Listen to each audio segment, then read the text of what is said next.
All right, I'm here with another new game pickup, kind of what I've been playing type video. Figured I'd be going over four games that I've been playing recently and kind of just share some thoughts, some discussion for some of the fall releases I've picked up. So I'll start kind of in chronological order with how things came out, and we'll just go from there. So the first game here is Mario and Rabbids Sparks of Hope. Apparently, I got some kind of Best Buy special edition. I didn't even realize that it has this only a Best Buy thing, the Cosmic Edition. Okay. Yeah, I like this game a lot. I feel like the first game compared to this one feels a lot like a proof of concept. And then this is just a flat out much better experience, much better game. It's one of the big improvements is that you can move your characters around and not because in the first game you moved that little Roomba thing around, you controlled that, and then they all followed. But you put Mario as the head of your party, you move him around, and the overworld is a lot more filled with interesting things to do. It's not just like little simple puzzles. It kind of feels almost like a type of maybe like a Lego game in a sense, where there's little puzzles to do, but then there's also little side missions, and it feels a lot more interesting to explore the overworld. And then the strategy gameplay in this game is actually really great too. Um, yeah, I mean it's really solid. It's really fun, and there's a lot of customization. They've added a lot of stuff to it from the original game. It's been a while since I played the original game, so I don't remember everything. But some new characters. I guess I won't go into them just in case people don't want spoilers, although I don't know. I know people are weird about that kind of thing. But yeah, I'd recommend this one quite a bit. It's always interesting to me that Ubisoft is the one who not only develops some, I mean, they not only publish them, but they do develop it. Ubisoft, I think, Milan. And they do a really great job. This game is very well optimized for the Switch, which has definitely been a problem with Switch games as of late. And it looks really nice. It's nothing special, but it gets the job done. It looks good. The animations are really good on the Mario characters. And when it comes to Rabbids, I gotta say they are perfectly enjoyable and likable in this game and in the previous game, from what I remember. I had never played a Rabbids game at all before. Like I didn't even realize that there were some of them were platformers. I thought they were just all mini game compilations. So I'd never played any of them. But in this game, I think they're fun. They're kind of there. They're not my favorite things there, but they're fine. But yeah, really solid. Just such a strange kind of game to exist, like an XCOM strategy, turn-based strategy type game with Mario and the Rabbids, made by Ubisoft, published by Ubisoft. You would have, if you would have told me that this was gonna be a thing in like 2015, I would have probably thought you were ill. And if you were to tell me that this is by far the best Mario RPG going on right now, back in that time, I would have not believed it. I really like this game. I think it's really, really solid. I don't know what that was. Next up, came out. It was weird with Mario and Rabbids. That came out on a Thursday. I don't know why, but came out the next Friday. Then I did a unboxing for the special edition for this game. If you want to check that out, Bayonetta 3. So I played this one all the way through. I'm almost done with Mario and Rabbids. I haven't completely finished it yet, but I played through Bayonetta 3 all the way, and I have a lot to say about this one. It's good. I like it. It feels like some missed potential in some areas. Gameplay wise, it's stellar. I really feel like this is probably the best character action game we've ever played. It's just it plays really well. It feels really good. But there's a lot of stuff in this game that really, I don't know, brings it down a little bit. Graphically, I think it looks pretty solid for a Switch game. I mean, it runs, for me at least, consistent 60 FPS, which is pretty necessary for a character action game. Graphically it could be better. It looks a little bit, PS3 360 gen-ish, like a late PS3 360 game, not like, 2006 PS3 360, but it doesn't look like super modern, super new. But it's running on essentially what is a $200 tablet from, 2015, 2016 era tech. So it's a miracle anything runs on that thing at this point.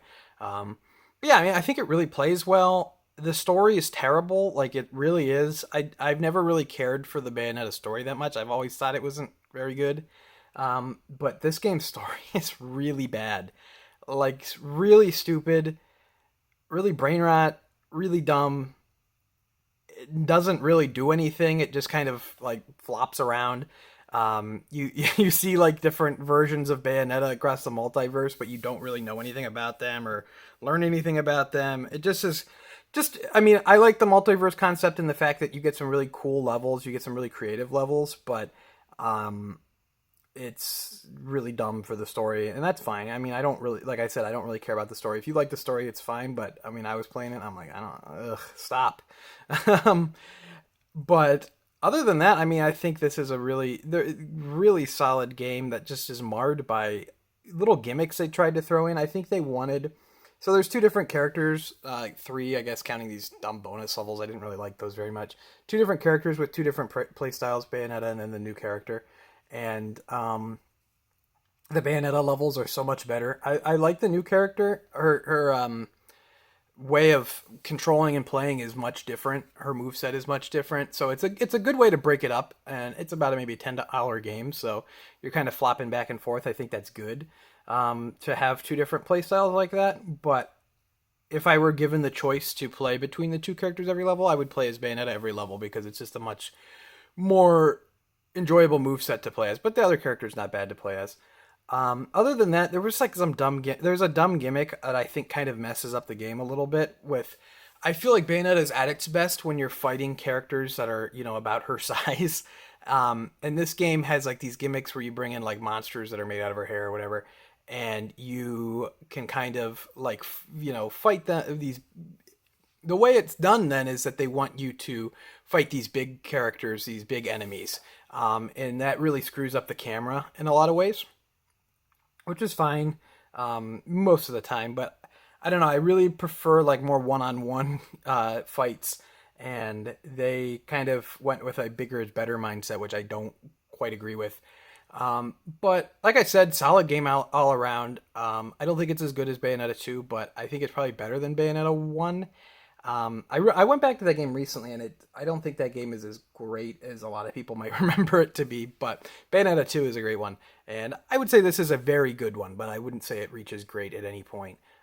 But still a good time, still would recommend it. I think Platinum's still at their best when they're focused and, not trying to make a stupid, multiplayer game. They're just focused on one platform, working with Nintendo, stuff like we get Astral Chain, Bayonetta 2 and 3. I think they need to kind of know where they're supposed to be. But next up, I'm going to talk about, and I streamed this game over on my channel. If you go to the live streams tab of my channel, which is a nice feature they just added. If you go to the live streams tab, you can see about 3 hours of gameplay. I started up the game and played it on stream. And then I played somewhat afterwards, but the next game kind of came over and take over for this one. But Sonic Frontiers. So I was really interested in this one. I'm going to be honest, when I saw this game initially, I thought it looked bad. But a lot of like good word of mouth was coming out. A lot of, interesting things were being said about this game. And when it came time to, pre-order it and pick it up, I was like, you know what? I think I'm going to just do it. It was like a week out. I was like, I think I'm going to do it.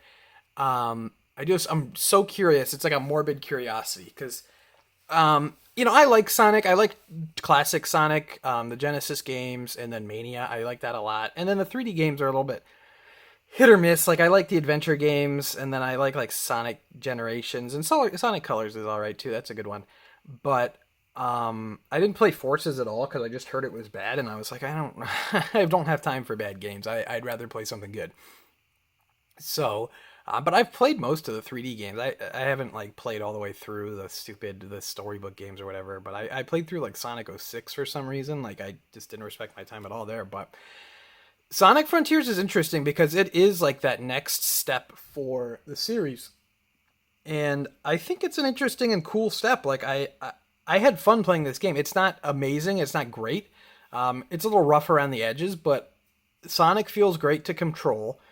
You got these wide open spaces with almost Banjo-Kazooie-ish kind of puzzles and activities to do. And grinding feels good. You get to grind all over the place. It's just fun to kind of run around the world as Sonic and explore things.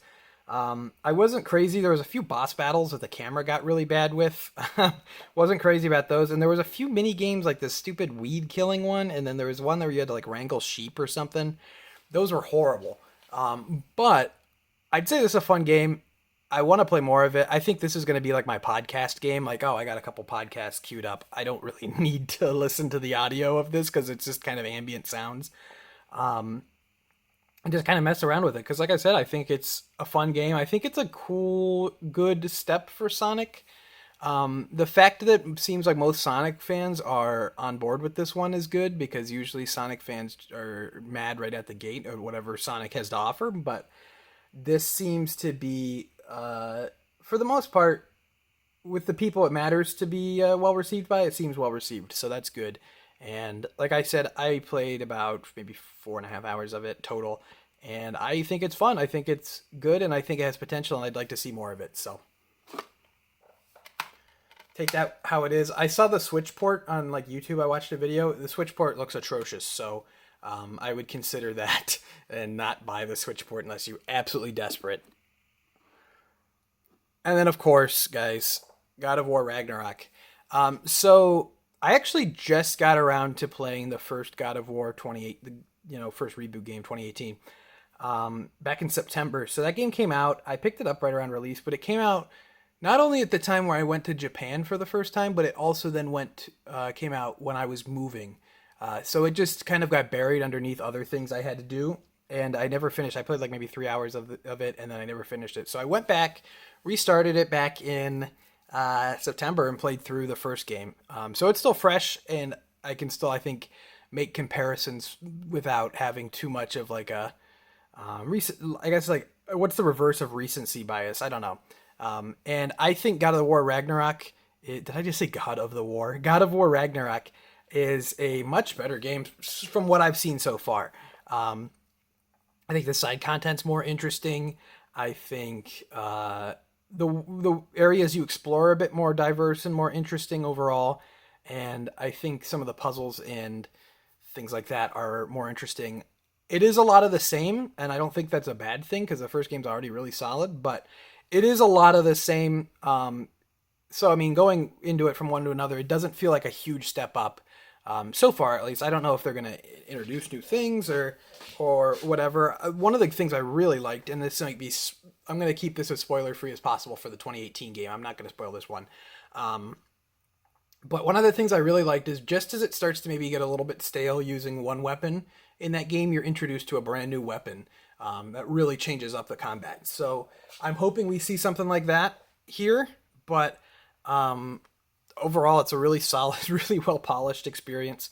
I remember they said that this game was supposed to come out in 2021, and I didn't believe them. And it didn't come out in 2021. So I think this is a well-made game. I don't know anything about the PS4 port. So I don't know if I'm only going to play it on PS5. I haven't looked up anything about the PS4 version. I don't know if that's a good conversion or not. This doesn't exactly seem... I mean, in a lot of ways, it's a step up graphically. I think the character models look a lot better because I was playing the 2018 and I was like, some of these character models are a bit dated. They're not awful, but they're a bit dated already. And I think the character models are a big step up here. And I thought that it was like, I think it's really well acted. There were some really cool scenes where it's really well acted. And the first game I thought started a little slow. You have that really cool, it's slow, and then you have a really cool boss fight at the beginning, and then it goes a little bit slow again. And this game starts off pretty strong and then keeps up the momentum, which I can appreciate as well. But overall with God of War Ragnarok, a little bit samey, but definitely not a bad thing when you already have such a great foundation, and looking forward to getting into it more. And I think it's, so far, I mean, unless they do something like the game, like, I don't know, shoots me in the penis or something, I'm thinking it's going to be a much improved game over the first game, which is saying a lot because I think the first game is really solid, and that's a very beloved game. So, and that is that. So there's 4 games I've been playing recently that have come out, some new game pickups, some new game releases, and some thoughts on them. Let me know what you've been playing lately, if you've been playing any of these games, or if there's anything else that you've been playing you think I should check out. it's been a good time for games. I feel like 2022 has been very slow for video games, and then as soon as October hit, they're like, yeah, just throw out all the games now. And then 2023, unless stuff starts getting delayed, looks packed. So next few months are looking really, really good for games. Looking forward to Callisto Protocol, Final Fantasy, Crisis Core Reunion, Fire Emblem. So a lot of good stuff coming out in the next coming months. But for right now, this is what I'm playing. Looking forward to getting more into this stuff and finishing the ones up I haven't finished up yet. But if you enjoyed this video, leave a like. Subscribe if you're already subscribed. Follow me on Twitter at ObjoGaming. And until next time, I'd like to thank you for watching.